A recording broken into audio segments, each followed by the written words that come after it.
Bonjour les amis, comme vous l'avez compris avec le titre, ça va pas être une vidéo très gaie, très drôle.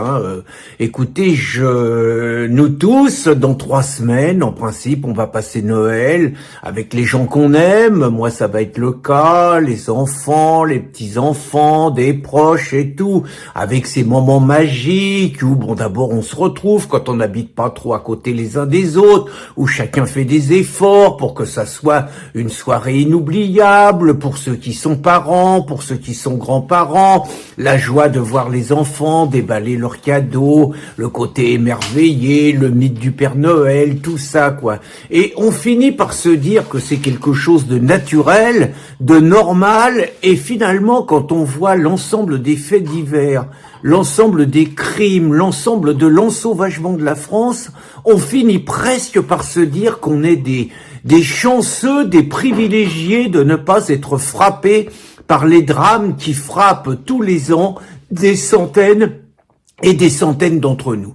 Et je ne peux pas m'empêcher de penser à cette femme, Fabienne, qui était infirmière. Notre amie Sophie Durand a fait un article très très bien, qui a très très bien marché d'ailleurs. Donc cette femme avait 68 ans. Je veux dire, elle est morte fin octobre 2023 et ça a été un silence total dans les médias.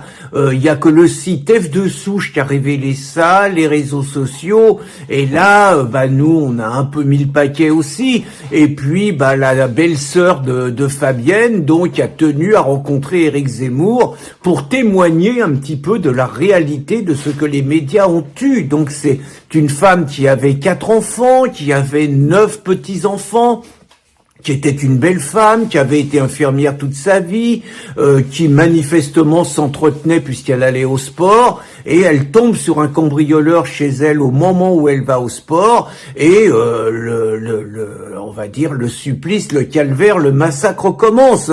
On ne sait pas combien de temps a duré son calvaire, mais si on écoute ce que dit sa belle-sœur, elle a été violée, elle a été égorgée, elle a été scalpée, elle a eu les mains coupées, je sais pas si vous voyez, elle a reçu 7 coups de couteau dans le vagin, rien que ça, des coups de couteau partout. Il paraît que les gens, son ancien mari qui l'a retrouvé, mais c'était abominable.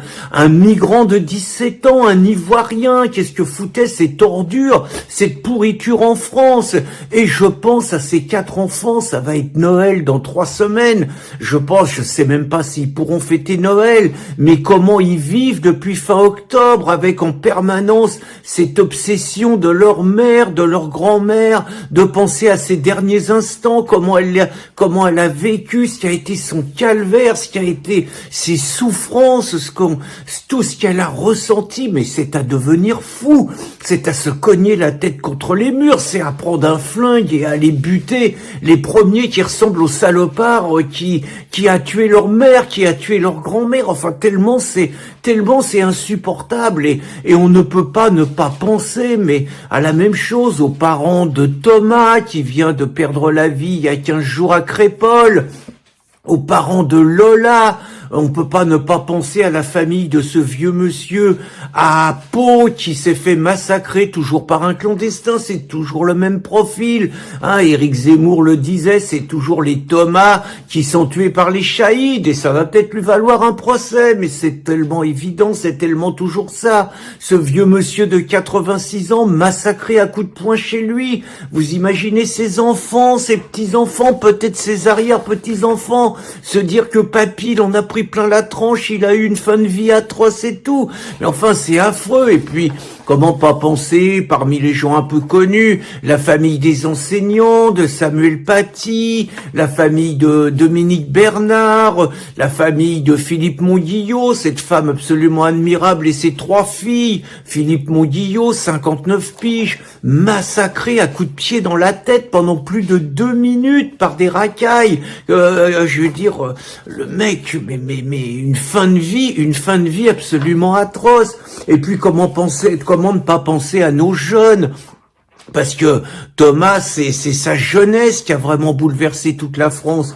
Comment ne pas penser par exemple au jeune Théo, il avait 19 ans Théo, un coup de fusil gratuit par des racailles qui voulaient se réfugier exactement comme les assassins de Thomas qui voulaient se réfugier au Maghreb bien évidemment. Mélanie qui était gendarme, qui était une sportive de haut niveau en judo, gendarme, foutu en l'air par un espèce de Naël Bis, qui lui s'est pas fait buter, foutu en l'air, tué en service commandé. Thomas, 19 ans à Sarcelles, poignardé mortellement. Laura et Morane, ça va faire 5 à 6 ans, sur la gare Saint-Charles à Marseille, égorgé par un clandestin tunisien, égorgé de mômes de 20-21 ans, une qui voulait être tout bible, l'autre infirmière, les parents témoignent, et le mec aurait jamais dû être là, mais c'est des vies brisées à jamais. Je pense à mon ami Patrick Jardin, qui a perdu sa fille il y a 30 et quelques années au Bataclan. Je veux dire, il écrit, il témoigne, il hurle, mais pour lui, les fêtes, c'est plus jamais pareil. Il peut plus faire des fêtes, vous voyez. Je pense à Axel à Lyon. Axel, une belle jeune fille aussi, traînée pendant 800 mètres sous une bagnole. 800 mètres, vous imaginez quand vous pensez à la fin de votre fille, à la fin de votre copine, de votre ami, 800 mètres traînés sous une bagnole. Le jeune Adrien Pérez, le mec qui fêtait ses 26 ans, allez, coup de couteau par 2 frangins, 2 racailles, évidemment.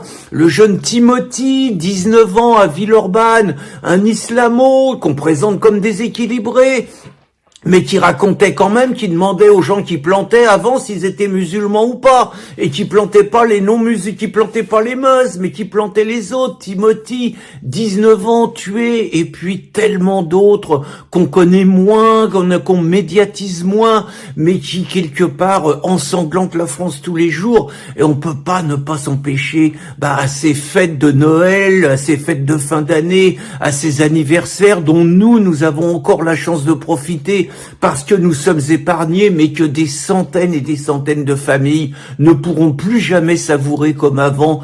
Tout ça à cause des ordures, des pourritures qui nous dirigent et qui nous imposent quelque part une mise en danger quotidienne, et à cause de tous les raclures immigrationnistes qui ont sur le sang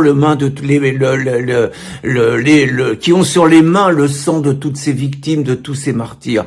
Alors écoutez, que vous dire au-delà de la révolte, c'est malgré tout essayer dans 3 semaines de savoir profiter des fêtes de Noël autant que la situation le permet. Je vous embrasse.